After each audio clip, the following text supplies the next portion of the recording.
SNAP benefits remain in limbo tonight, leaving tens of millions of Americans scrambling without their food assistance, including millions here in New York. The Supreme Court issuing an emergency order last night temporarily blocking full SNAP payments. That ruling came just hours after New York Governor Kathy Hochul announced that food assistance offered by the state would resume on Sunday. It is not clear right now if the benefits to New Yorkers will once again be put on hold. In a post on X today, Hochul did not specify, only saying she will continue to fight for New Yorkers. After yesterday's chaos in the courts, there's one thing that's crystal clear. Donald Trump and his administration are going to the greatest of lengths to ensure that essential SNAP benefits that feed hungry Americans will not be in their hands anytime soon. Why? They are determined to let Americans go hungry so they think they can keep winning a political war with Democrats, but they're wrong.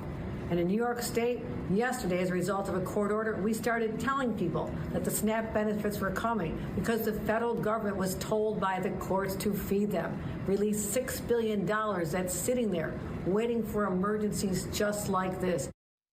Well, some states have already been forced to fully fund their SNAP programs this month. Hochul added that she is not going to back down in the fight to get benefits paid. Now, we are seeing signs all over our city that people are running out of food. The line outside a food pantry in the Melrose section of the Bronx today stretched for several city blocks. It has not been the only one, as we mentioned. It is in all 5 boroughs. Fox 5's Richard Jacobus was in the Bronx and brings us the stories of how people are running out of food now that SNAP assistance has ended. Oh, where are you going to put your food? Is it lover? Oh, I got another bag here. Okay. There was a time when Lee Sands felt like he was on top of the world. A trained chef who spent decades cooking for corporate donors and even preparing dinners for those who were food insecure. Today, though, for the first time ever, this is the best thing I can do. Lee is on the other side. He and his 8-year-old daughter, Anya, were among the hundreds who waited on a line 2 city blocks long in the Bronx for food. What's in your fridge right now? A gallon of milk. Anya has autism and is nonverbal, which required Lee to take time off his most recent job as a chef. He eventually lost that job, turning to government assistance to feed his family. Now, with SNAP benefits gone, Lee looked in his fridge today and reality set in. When you don't have an outlet and you don't have a break, it starts to become a spiral down here.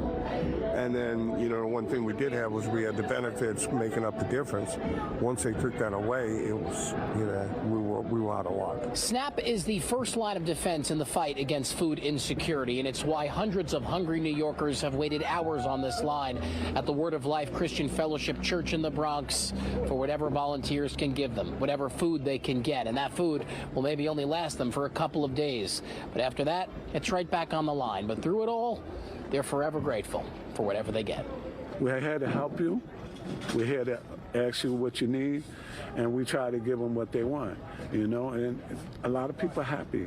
They're happy when they come to any pantry, and especially this pantry as well, because we're a big pantry, a very big pantry. Thank you. Take a plate, give me something good to eat. Oh, thank you. That's a blessful thing. Stephanie Farr is a single mom of 3 kids who waited from 7 a.m. to get some eggs and vegetables. She's doubling up so she has enough food for the week. Right now, it's her only way to afford food. It's hard, but you know, when I look at their faces, I could do anything. So it's just being the life of a single parent, period. It's hard. And then knowing that, you know, the government shut down and took the benefits is even harder because, you know, you don't have the little resources that you thought you have. So you just make way. And that's what I do every day, make way. The uncertainty is heightened every day. Do I eat? Do I pay my rent? Choices these New Yorkers now have to make. And with the holidays fast approaching, it just becomes that much harder. It's easy to hang your head. It takes no effort to do that. You get up and go out and just keep going. That's what it's about. In the Longwood section of the Bronx, Richard Jacobus, Fox 5 News.